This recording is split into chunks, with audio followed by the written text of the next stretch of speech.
So for me, when we talk about healing, I always try to remind everyone that healing is different in all of us, that it's an individual type of um, situation for all of us. For me, when I talk about my own healing, just understanding that it was a process that I needed to go through, which also meant even if it was long term, I went through long term therapy to help me to address all of the trauma that I experienced um, step by step, into just understanding how to sit and feel and work through the healing is one of the most important things that we can do. Healing looks like to me many things. There's not a certain way for myself that I've found healing. I do believe that healing looks soft, it looks hard, it looks scary. I believe because it is.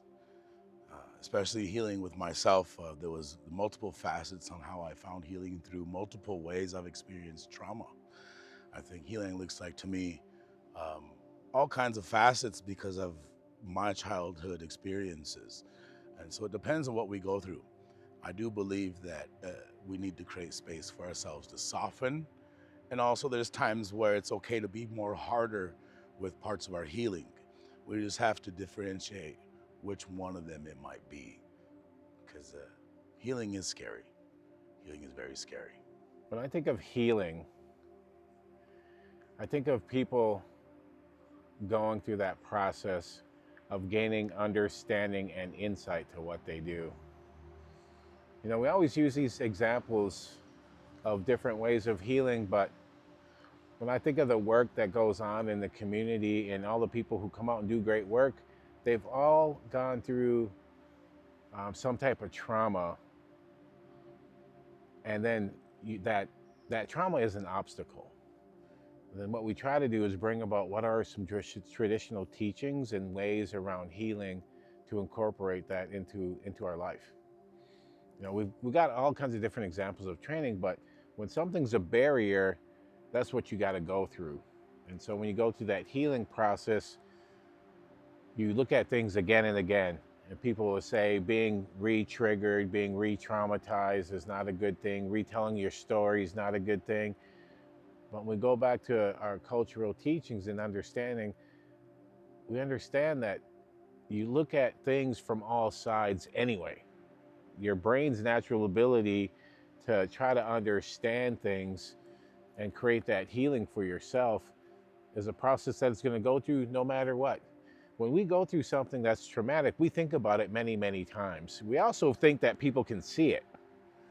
So when I had sexual abuse happen to me, it was one of those things that I always thought that people could tell, people could see it, and then so it also ran through my head many, many times. But when we think about that process and taking into those notions and those concepts of it, it's a barrier when you can't work through it. But you're going to look at it from all sides to try to create understanding. And then once you look at something from all sides, eventually you'll find that that obstacle is behind you. And then when that obstacle is behind you, it's no longer a barrier, it's a strength.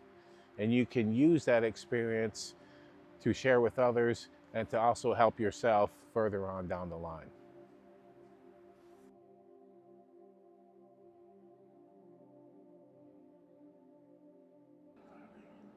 The struggle that I finds out most when finding healing is being defensive. Like that was my biggest struggle when trying to heal over something that I've experienced in my childhood. A lot of the times I felt defensive anytime somebody asked me a question because I felt like I was wrong. I think is the biggest struggle for me is when I felt like I was wrong, I I feared being abused again. And so dealing with that part of me of having to let go of feeling wrong was the hugest and most impactful struggle I've had on myself negatively. Um, After I learned that what happened to me wasn't my fault and there wasn't anything that I could have done to prevent that, I start realizing that I wasn't wrong in that it happened to me and I'm not wrong because it happened to me. And a lot of other side of that was shame. I felt shameful. And then I felt embarrassed and I didn't want people to know. So I would use anger to justify what happened to me and why I did what I did, or why I'm in the place that I'm in. And that was my biggest struggle, was learning how to not lash out at people that are even wanting to help me.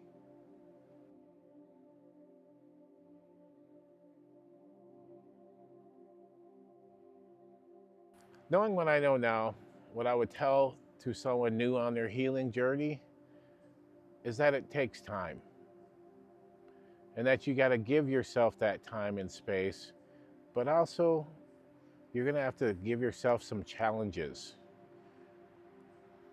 When we are hurt by something, we tend to go back to what feels safe, in our safe space.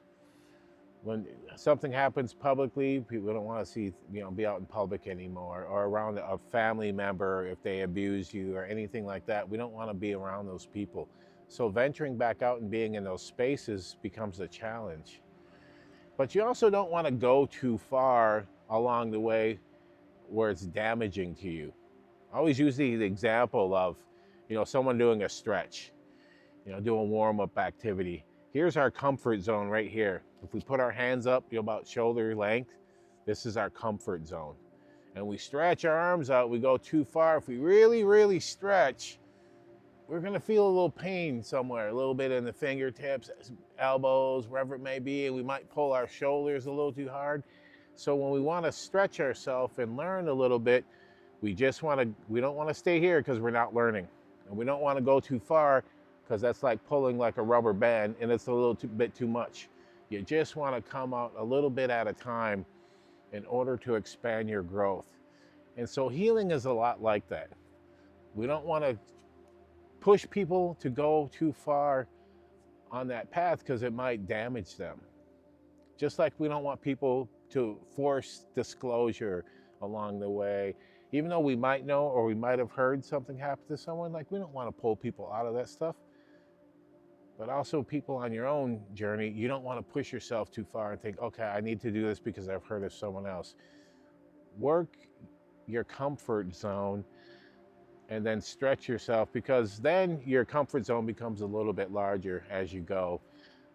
Because the last thing you want to do is end up going back, re-damaging yourself, and having to start all over with a whole new set of issues.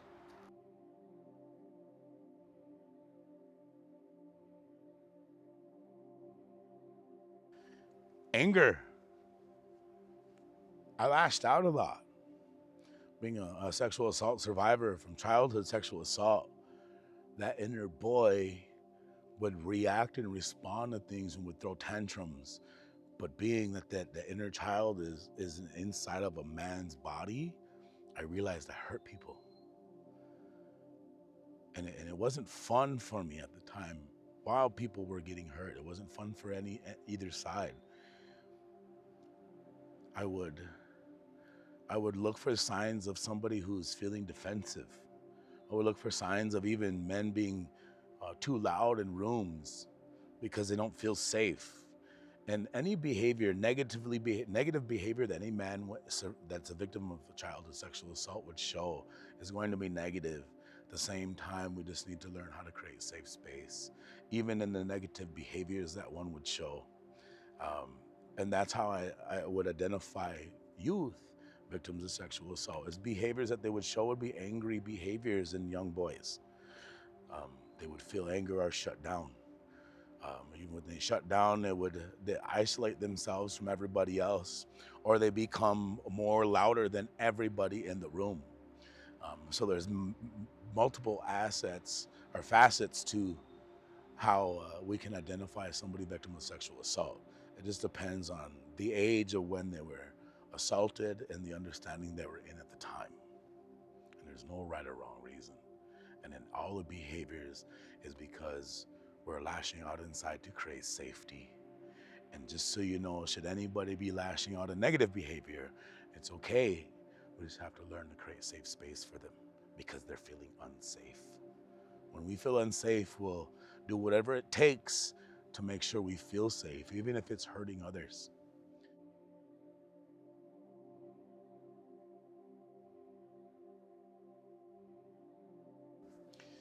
One of the best practices about working with men is to create that space.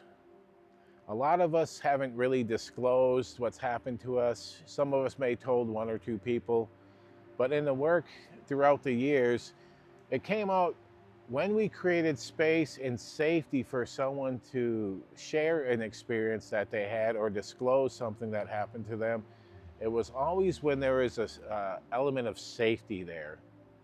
Someone is either really comfortable with you as an individual, or if there's a group having a conversation talking about stuff, there's something about that environment where it's safe. And that's one of the key things. But also at the same time, you should be aware yourself if you're going to take this on and work with men or even work with boys who have been abused, because you don't want to accidentally make mistakes. You have to know a little bit of everything, right? You almost have to be like a jack of all trades. You got to know a little bit about alcohol issues. You got to know self-medication issues. You got to know about trauma, depression, mental health issues. You got to know about social issues. You got to know about resources in the community.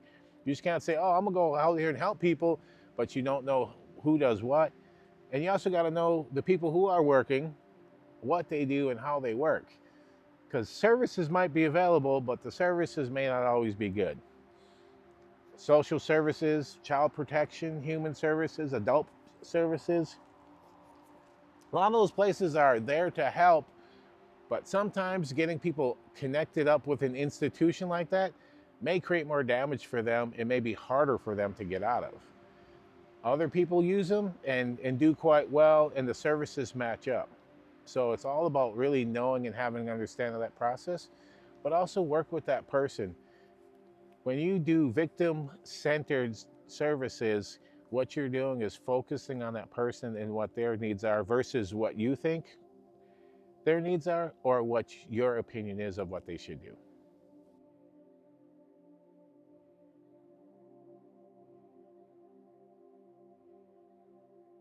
So, one of the things that I know has been such a huge issue in our tribal communities, that which includes also our males and females, is that um, what we should know about the people who cause harm on individuals, including men, is that a lot of our community members will protect the person who's causing the harm, because of the fear of, well, if you tell, this person's going to go to jail for what they did to you, and it's all your fault. So these are some of the things that we grew up hearing from the adults around us, and being a survivor, which also made it very difficult for us to come forward, or for me to come forward and say, this is what happened to me. Um, and again, it goes back to a lot of that of how we're going to be treated. So for me, as a mental health provider, I look at how long it takes an individual to disclose that they were sexually abused, but what were they taught? Just that understanding, again, going back to what I said earlier, was that our family members protect the ones who hurt us. So we need to really sit and listen to these survivors, and learn from that. But it doesn't mean that we judge them, but the creation of a safe space for them, validate them. That's a really important thing, because that's what I talk about. Is if someone approaches you and discloses that they were sexually abused, one of the first things you should say to them is, I believe you, because you're validating them. You're also letting them know that you hear them, and then everything falls into place in regards to how do find the services for the individual, and specifically just ask them what they need.